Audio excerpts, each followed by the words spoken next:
All right, well, here locally, the leaves are just about gone and our temperatures are dropping. Like it or not, it is time to talk winter. And we already have snow up in the mountains and more in the forecast this week. But is it a sign of things to come? Well, here's this year's answer in your long-range winter forecast. It's going to be another La Nina winter. And at this point in time, it's hard to believe we've had so many in recent years. And so many duds.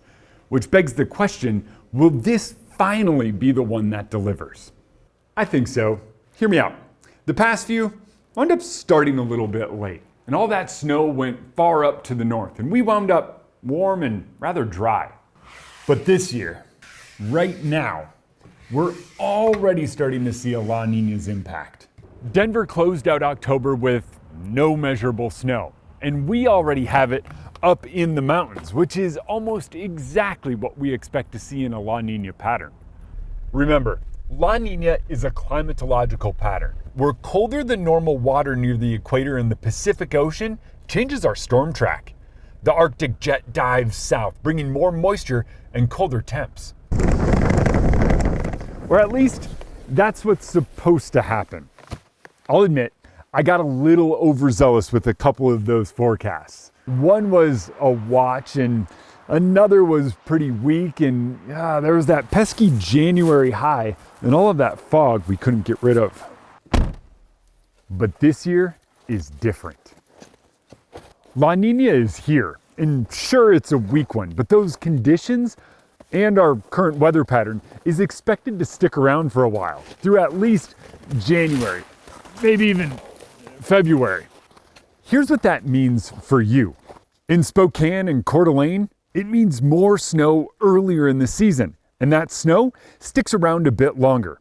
In fact, this is our best shot at a white Christmas in recent years.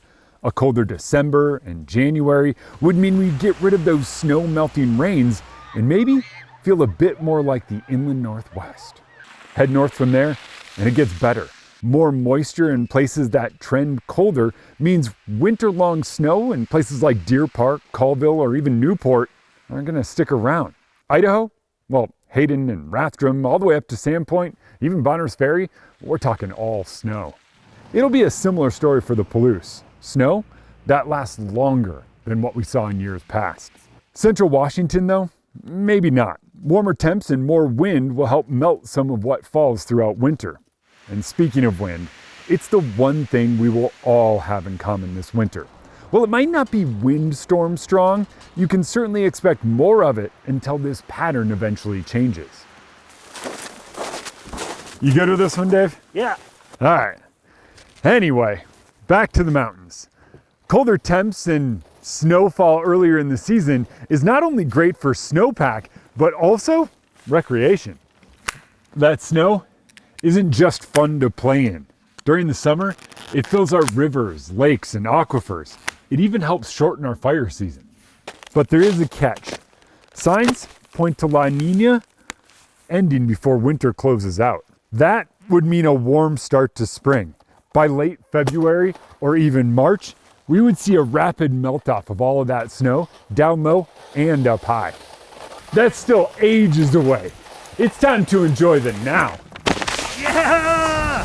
For KREM 2, Dave, and Ham, I'm Chief Meteorologist Jeremy LaGoo's.